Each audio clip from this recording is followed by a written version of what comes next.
Mr. Beast says, "We helped 1,000 deaf people hear again. Go watch." The tweet collecting over 164,000 likes. Before we get into the backlash, consider liking and subscribing to the channel for more segments like this every day. I appreciate it, and now let's continue.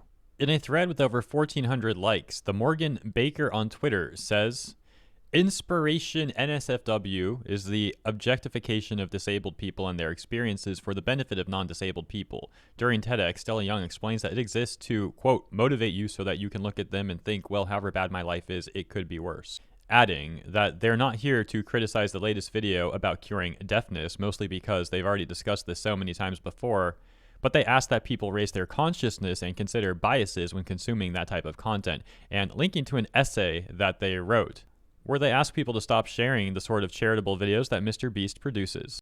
I think it's an unfortunate line of thinking to suggest that people who watch Mr. Beast videos only do such because they want to feel better about themselves by watching other people's misfortune. The fact is, some people are having a bad day and they watch a Mr. Beast video and they see so many people getting treatment and being happy about it, that it actually makes them feel happy because they simply enjoy seeing other people being happy. For example, have you ever seen a video from Anatoly? Dude dresses up as a cleaner, goes to gyms and lifts massive amounts of weights after making himself seem like he's like a weak dude or something. And the people that see him lift these weights, they're so happy to see him do it. Like, they get literally ecstatic. They're overjoyed. It's obviously a different concept for a video. However, the line of thinking is similar, where you have people being happy to see other people being happy. It's just a positive thing, and it's unfortunate that some people on Twitter have their minds melted so much that they can't even fathom such a line of thought. Anyways, Anatoly's channel is freaking awesome. You should definitely consider checking it out if you haven't already. And now back to Mr. Beast. In response to Mr. Beast, we have Twitter user Owen writing this. "As a deaf person, I effing hate this, and I hate how he's turning my disability into clout and attention for his fans and his channel. If you truly care about deaf people, then you should do this without any cameras around you and give your money to charities for deaf people." Owen then locking their responses, but we do have a few here. One seemingly disagreeing with the OP, one agreeing with the OP, one disagreeing with the OP, and then finally one also agreeing with the OP, saying, "The ignorance in some of the replies to people calling it out too. I mean, all power to those who wanted to take part, but even me as a hearing person with not that much knowledge, I still know just how strong and so alive deaf communities across the world are. This feels icky." So a dude who doesn't have those disabilities is commenting on how they think it's icky for people with such to be getting treatment. That's a weird look. Twitter user Owen would then comment on some of the responses that they have been getting. I just have a simple question. Why does Owen get to police how treatment is rolled out? Moving right along, now we have this comment. "People with disabilities don't need to be cured. Some do want the aids to help them better adjust to a world that otherwise is not made for disabilities, but so many disabled people don't want fixing. Why is this so hard for you people to understand?" That may be the case for some, but I don't think the OP should act like it's 100% of the time the case for everybody. Otherwise, there wouldn't be people all across the world seeking treatment for such things. A response to the OP mentioning that Mr. Beast also donated $100,000 to ASL teaching programs. But the OP is still not happy, saying they watched the video with that sort of emoji. I guess that's like not happy or something, right? You can see the response to it there. Someone else saying that they disagree with the OP, saying that they don't see the problem with helping people, and if people don't want help, they can simply decline. To which the OP says to that person, well, asks, "Is that person deaf?" Someone else says, "Are you?" to the OP, and the OP says they're hard of hearing. So, and the other person continuing the conversation by saying that they still don't see the problem with the public good. Adding on to that, saying that other people's own experiences with hearing loss is not equivalent to that of others. Further saying you can't equate a collective's lived experience by your own beliefs. Also adding, they strongly doubt, any of the people in the vid were forced into receiving treatment. You know what? I will say I will also say I strongly doubt that. Yeah, I can't imagine Mr. Beast going up to these people being like, I'm going to force you into doing this video for me for my YouTube channel. Mwah, ha, ha, ha, ha. And they're like dragging them off to get treated.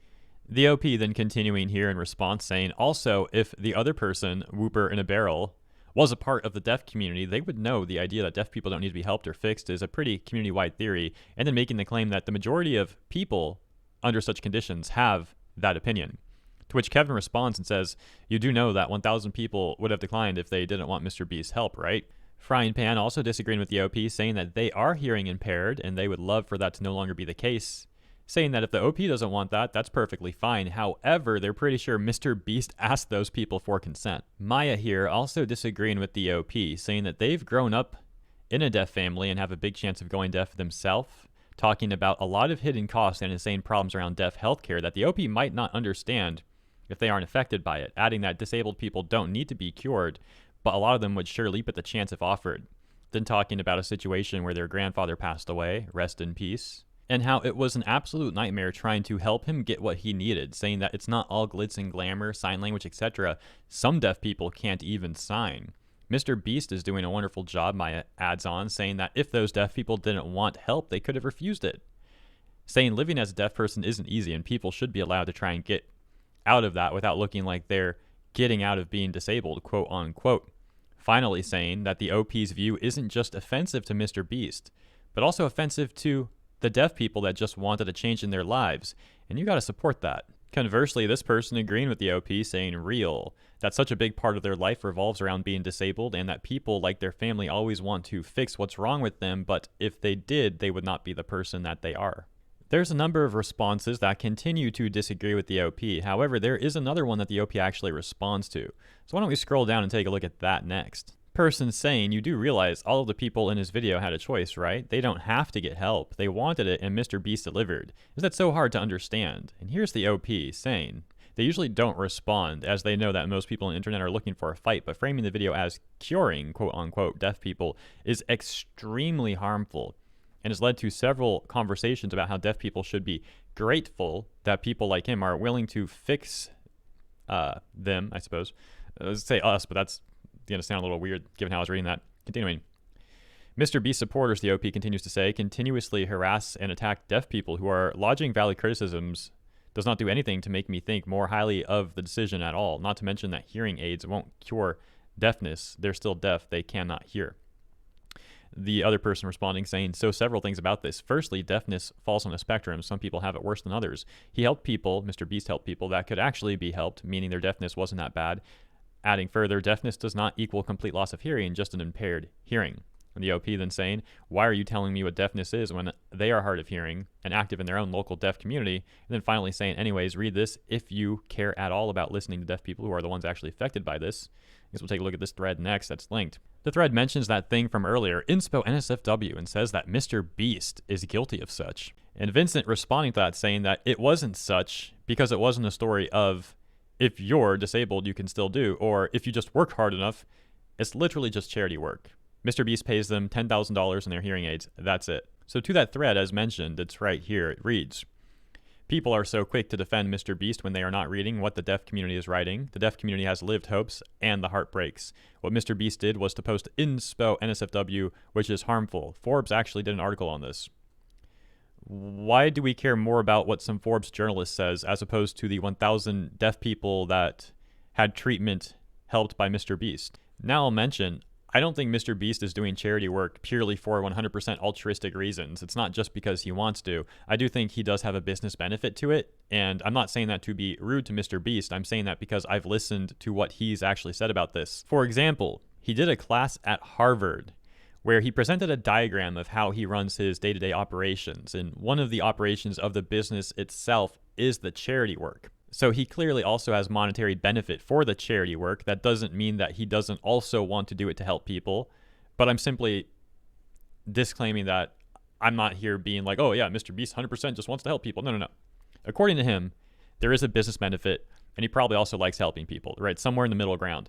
And so the issue with a lot of people criticizing him, they don't seem to take a nuanced approach to this topic. They take a very extreme stance, and they simply hate on Mr. Beast. And their reasoning doesn't really add up. Furthermore, there's this really odd thing where they speak on behalf of the people that seek treatment from him and simultaneously say that those people don't actually want treatment, which doesn't make any sense. And finally, in response to the Forbes article tweet, we have some people agreeing with it. I want to take a look at this one, though, where this person gets upset at Mr. Beast for helping 1,000 people and for donating $100,000, saying that it's not anything at all and it's not going to fix anyone's struggles, when it clearly did help some people. That's why they happily got treatment.